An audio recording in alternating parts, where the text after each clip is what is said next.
Lady Rhea, Sedith, I'm relieved you both made it out unharmed. It appears we arrived just in time. You have our utmost thanks for aiding in our retreat, Your Majesty. I can only apologize for the trouble we may have caused your outfit. King Dimitri, I cannot express just how grateful I am to you and all the fine people of Fargus. The honor is mine. Your order provided me with immeasurable aid during my ascension to the throne. My citizens would have branded me a heathen had I not returned the favor. And now it seems we are the ones who owe a debt. The Church shall provide whatever assistance it can to your efforts. If you see it prudent, I have no objection to placing the Knights of our Order under Kingdom command. Thank you both. While it pains me to qualify our hospitality, this kingdom is not a wealthy one, neither in goods nor provisions. I fear we may struggle to compensate your soldiers, or even to feed them. You needn't trouble yourself with such concerns. Your generous offer of shelter will be more than enough. Very well. We've lingered here long enough. Let us make for Ferdiad. There's much to discuss. The Church, the Kingdom, and the battles to come.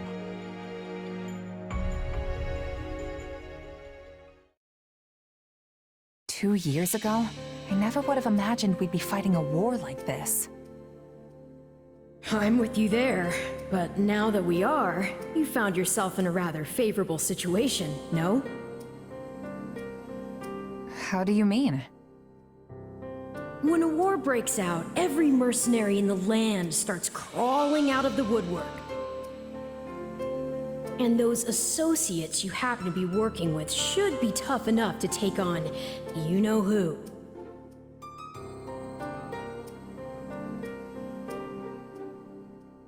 Geralt's mercenaries. Yeah, good point. And then you can give them their just desserts or die trying. Could have done without that last part, thanks. Relax, relax. You know I'm on your side. Our destinies are forever intertwined.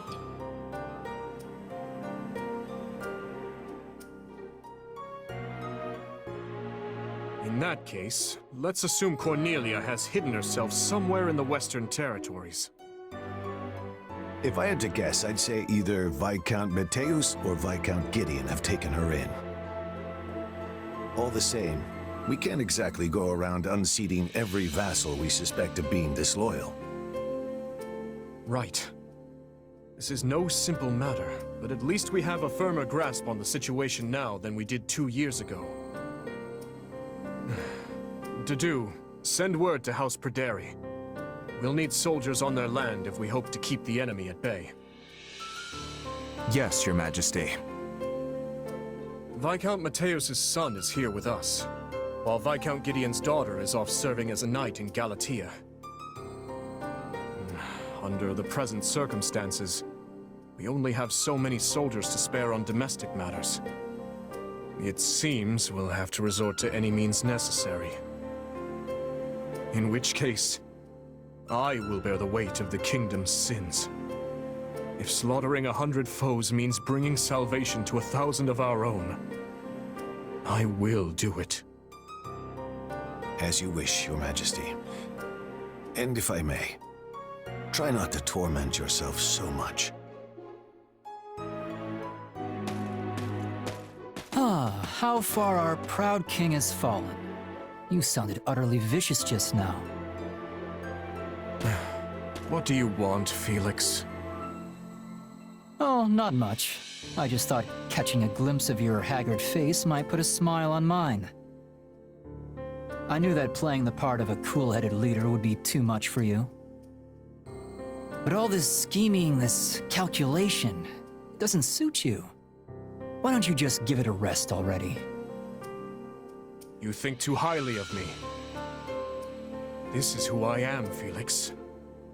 I've never been anything more than a bloody demon on the path of revenge.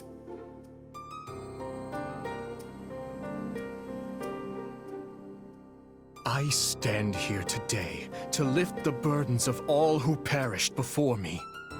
To see that those who bear guilt for their deaths are held accountable.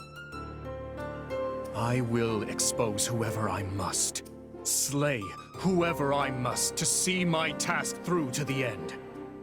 There is no place for mercy within these walls. And if it affects the safety of my people, then that's all the more reason to strike now. And here I thought you were finally starting to pull yourself together. I snuffed out my uncle's life with my own two hands.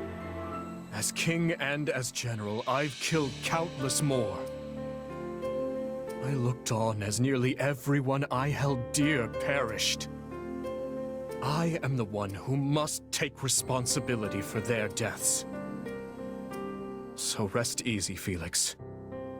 The weight of my atonement will not fall on your shoulders. No point in trying to reason with a boar. Enough of that, though. The city seems especially spirited today. Is something going on? Ah, yes. Lady Rhea and the others from the church are making an excursion to the capital. I suggest you join in on the festivities before you go. It does the heart good to see our people smile.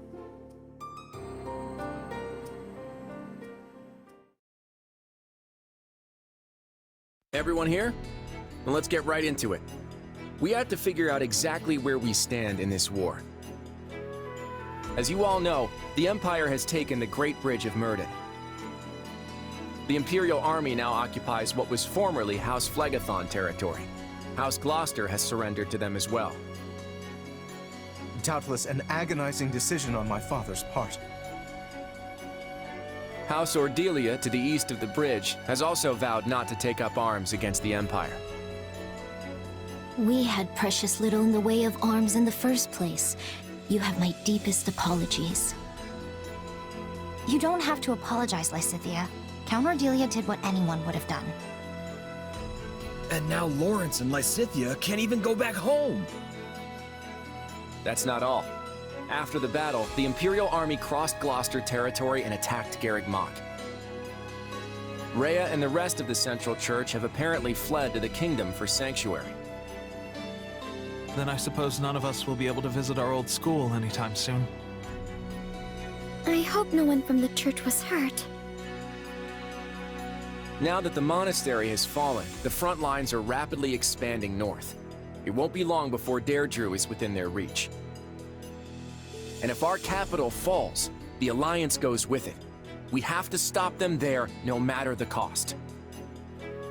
That all sounds well and good, but how large of an army will you even be able to raise at this point? I don't think House Edmund will be able to send more troops. I'm sorry. Which means House Goneril is the last of the 5 great lords upon whom we can rely. I'm not so sure the combined forces of Houses Regan and Goneril will be enough to hold off the whole Empire. We'll just have to work with what we've got. And let's not forget the hero of Daphnel. But we can't expect much from her in terms of sheer numbers. Any chance the Kingdom could send troops? I doubt they'll have any to spare. They've just started engaging the Empire themselves over in the west of Fargus. And besides, I'm not sure how much we can really trust them. I still have no idea what's going on in Dimitri's head. I might just have a plan, though. For now, all I can ask is that you fight, and fight with every last thing you've got. You can always count on me. And my muscles. Thanks, Raphael. That unfounded confidence of yours is like music to my ears. We received a message from Hubert, Your Majesty. They failed to capture Archbishop Rhea. It seems she and her followers have been taken in by the Kingdom Army. They likely make for Ferdiad as we speak. So it goes. If Hubert himself couldn't succeed in the task, there's little chance anyone else could. There is more as well. Petra was taken by the enemy. She is apparently still alive, for better or for worse. I fear the kingdom may try to use her to make an ally of Brigid. Yes, it's likely she won't be coming back. And our stance towards Brigid will require some reconsideration. Yes, Your Majesty. Now then, we mustn't dwell on what's done. Our only choice is to look to the future. It seems an all-out war with the kingdom is nigh unavoidable at this point. Thankfully, I expect Count Rowe to join our cause. Having a hold on Aryan Road will surely prove advantageous as the war creeps on. So we stick to the plan. Through Count Rowe, we should be able to ingratiate ourselves to the other lords of the Western Kingdom. Urgent report, Your Majesty. An army has been mustered at Castle Gaspar in Rowe territory. Lenato, the local lord, has vowed to find and eliminate Archbishop Rhea. He's mobilizing the army northward. Count Rowe's tacit approval of these actions has surely brought his allegiance to the Empire to light. I can only assume this wasn't part of the plan. It's just one thing after another. Dispatch any nearby units to the area at once. Any lords willing to sever ties with the kingdom are too valuable for us to risk losing.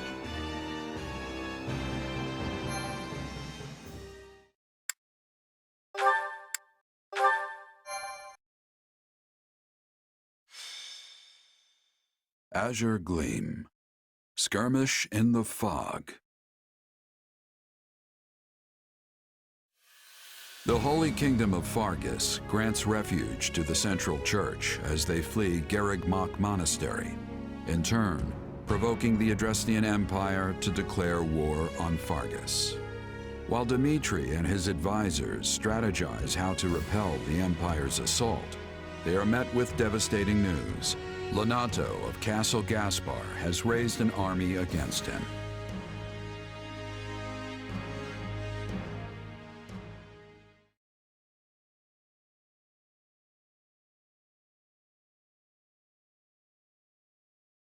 As I'm sure you have all heard by now, House Rowe in the south has declared its fealty to the Empire. What's more, Lord Lenato of Castle Gaspar has set out with the express intention of tracking down and murdering the Archbishop. I had hoped we could reconcile the matter by using neighboring lords as intermediaries. But it seems Lord Lenato couldn't look past our willingness to shelter the church and has taken the matter into his own hands. I can't believe this. Ash, I won't stop you if you wish to return to Castle Gaspar, even now. I appreciate the offer, truly. But I am a knight of the royal family. My place is here. So, what are House Rowe and Lord Lenato's soldiers up to? Or the Imperial Army, for that matter. There's been no movement from House Rowe as of yet. He likely lacks the nerve. Lord Lenato, on the other hand, has set off from Castle Gaspar and launched an attack on Geraint land. Meanwhile, a vanguard from the Imperial Army has breached Kingdom territory. It seems they're aiming to rendezvous with Lenato and join the assault. Wait. But if they're just a vanguard, doesn't that mean a larger force is going to come after them? We'll never stand a chance if they manage to meet up and form one massive army. House Galatea is sending reinforcements to fend them off, but our enemy deployed alarmingly fast. I only hope the House Geraint soldiers can repel Lord Lenato and his men long enough. In any case, we can't just sit here on our hands. They need help, and fast. Let's ride. You're right, and I'll be coming with you. The risk is too great, Your Majesty. You should stay here in the capital. We've already been over this, Dedu. My leadership is needed on the front lines. We'll march west from Karen territory to intercept and crush Lenato and the Empire's forces. From there, we'll mount an attack on Aryan Road. the Ro army will be cut off from the Imperial reinforcements and fall by our hand. Finally, we'll seize control of Aryan Road and the entire Western Front along with it. I'm asked a distant relative of the royal family, Duke Ivan, to keep watch over the capital in case of an emergency. Gustav will be staying behind as well. So as long as nothing too extreme happens, we shouldn't have anything to worry about. Sounds like a plan. Most of the big fights are gonna be around Aryan Road, if I had to guess. No matter what, we need to hurry. We'll be done for if we don't drive them off soon. Agreed. And my apologies. We always seem to deploy with such haste lately. It's nothing. It's not like it's your fault or anything. Sure, you're the king and we're your subjects now, but we're your friends before that. We'll do whatever you need of us. I suppose you're right. Thank you. Oh, and one more thing before we go. I received word from the church the other day. Seteth and his sister Flame will be joining us from here on out, leading a company comprised of Knights of Seros. Seteth, huh? I'm not the kind of girl to turn down a helping hand, but I can't help but wonder why. I haven't had the chance to discuss it with him yet. Perhaps you can ask him yourself if the opportunity arises.